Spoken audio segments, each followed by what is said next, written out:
Hello প্রিয় ছাত্রছাত্রীরা, তো তোমরা ত্রিকোণমিতি থেকে কিছু মিস্টেক্স সচরাচর করে থাকো। তো আজকে সেই মিস্টেক্স সম্বন্ধে আমি তোমাদেরকে বলবো। দেখো, যেমন দেখো, ধরো বলছি সাইন অফ এক্স আছে, ঠিক আছে, sine x is equal to ধরো আছে 1/2, বোঝা গেল। তাহলে সাইন কতর মান 1/2, সাইন 30 এর মান 1/2 সবাই জানো। তাহলে এইটা কি হচ্ছে? কোণ। এটাকে আমরা বলবো কোণ, অ্যাঙ্গেল, বোঝা গেল। এইটা হচ্ছে কোণ, এর মান কি ডিগ্রি বা রেডিয়ানে থাকবে এর মান। আর এইটা হচ্ছে কি ভ্যালু, ঠিক আছে। এর হচ্ছে নিউমেরিক্যাল ভ্যালু, এনভি লিখে রাখছি সংক্ষেপে। এটা হচ্ছে নিউমেরিক্যাল ভ্যালু। তাহলে এটা কোণ, এটা নিউমেরিক্যাল ভ্যালু, বোঝা গেল। এটা ডিগ্রি বা রেডিয়ানে হবে, এটা নিউমেরিক্যাল, এটা হচ্ছে এমবি সংখ্যা, ঠিক আছে। এইবার দেখো, ধরো তোমাদের কোনো অঙ্ক দেওয়া আছে 3 sin 2x/3, বোঝা গেল। অনেকে কি করো, এই 3 আর এই 3 কিন্তু কেটে দাও। এটা কিন্তু কখনোই করবে না, কেননা এটা কোণের ভ্যালু, এটা হচ্ছে কোণ, ঠিক আছে। 2x/3 এটা কিন্তু কোণের মধ্যে আছে, এটা কি বাইরে আছে, গুণ আকারে আছে 3টা। কাজে এই 3 আর এই 3 কিন্তু কখনোই তোমরা কাটতে পারবে না, বোঝা গেল।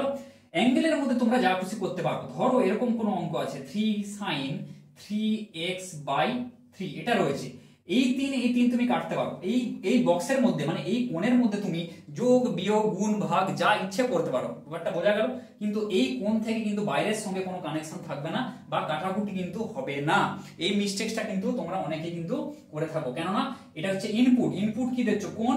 আউটপুট পাচ্ছ কিন্তু ভ্যালু, ঠিক আছে। এটা ত্রিকোণমিতিক যে কোনো অপেক্ষকের ক্ষেত্রে আমি কিন্তু সাইন দিয়ে তোমাদেরকে বোঝালাম, বোঝা গেল। যেমন কি এক্স এর মান এখানে 30 ডিগ্রি, আরো অন্য কিছু হতে পারে। এখানে সাপোজ আমি বলছি 30 ডিগ্রিটা কোণ, এখানে কোণ যদি তুমি ইনপুট দাও, আউটপুট পাবে একটা নিউমেরিক্যাল ভ্যালু, বোঝা গেল এই জিনিসটা। এবার দেখো, আরো অনেকে করে থাকো sine of a plus b, তাই তো।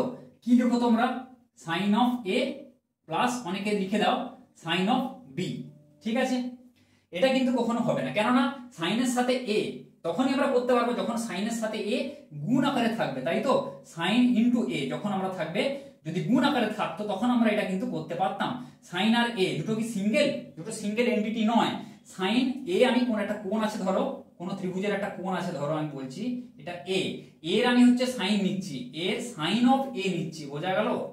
এর আমি সাইন ফাংশনটা নিচ্ছি, সাইনের সাথে a কিন্তু গুণ নেই, কাজে এটা একদম ভুল পদ্ধতি, এটা কিন্তু একদম করবে না। সাইন a প্লাস বি আলাদা সূত্র রয়েছে, ঠিক আছে, সেই সূত্রে বসে আমরা কিন্তু করব। তাহলে সাইনের সাথে a প্লাস সাইনের সাথে b কিন্তু কখনো গুণ হবে না। সাইন বা খালি সাইন কিন্তু লেখা যায় না, সাইন অফ a বা কিছু একটা আমাদেরকে কিন্তু লিখতে হবে। এই পুরোটা একটা হলো আমাদের সিঙ্গেল এন্টিটি, ঠিক আছে। আবার দেখো কি হয় অনেকের ক্ষেত্রে, ধরো sine x by sine y, কি করো? সাইন সাইন কেটে দাও, কখনোই কাটবে না, কেননা সাইনের সাথে এক্স বা সাইনের সাথে ওয়াই কিন্তু গুণ আকারে নেই, বারবার বলছি, ঠিক আছে। সাইন এক্স সাইন ওয়াই এগুলো হচ্ছে কিন্তু সিঙ্গেল এন্টিটি। এক্স একটা কোণ, তার আমি সাইন নিচ্ছি, বোঝা গেল। তাহলে এটা কখনোই কাটবে না, বা এক্স এর সঙ্গে এখানে যদি নিচে এক্স থাকতো কখনো কিন্তু কাটতো না। সাইন এক্স এর সাথে তুমি সাইন এক্স সেটা কিন্তু কাটতে পারো। ধরো উপরে সাইন এক্স আছে, নিচে সাইন এক্স আছে, কেননা দুটোই কি আউটপুট। সাইন এক্সটা কি একটা ভ্যালু, এই সাইন এক্সও ভ্যালু, তখন কিন্তু তুমি কাটতে কিন্তু পারো, ঠিক আছে। আর না হলে কিন্তু কখনোই এটা সম্ভব হবে না। ভিডিওটিকে ভালো লাগলে ভিডিওটিকে লাইক করো, বন্ধুদের সাথে শেয়ার করো, যাতে বন্ধুরা এই ধরনের ত্রিকোণমিতির মিস্টেক্স যাতে না করে, তাদের যাতে ত্রিকোণমিতির বেসিক কনসেপ্ট ক্লিয়ার হয়। আর চ্যানেলটিকে সাবস্ক্রাইব করো। আর এই ধরনের অনেক আরো ট্রিক্স, রুলস, ফর্মুলা আমার চ্যানেলে তোমরা প্লে লিস্টে পেয়ে যাবে, যেখানে খুব শর্ট শর্ট ভিডিও দেওয়া রয়েছে বিভিন্ন ম্যাথমেটিক্যাল টপিকের উপর, যাতে তোমাদের বেসিক কনসেপ্ট বলো বা রুল কি করে আমরা মনে রাখবো সহজে, যে কোনো ত্রিকোণমিতির মান বলো, সেই ধরনের জিনিসগুলো কিন্তু দেওয়া আছে, সেগুলো যে তোমরা দেখে নিও।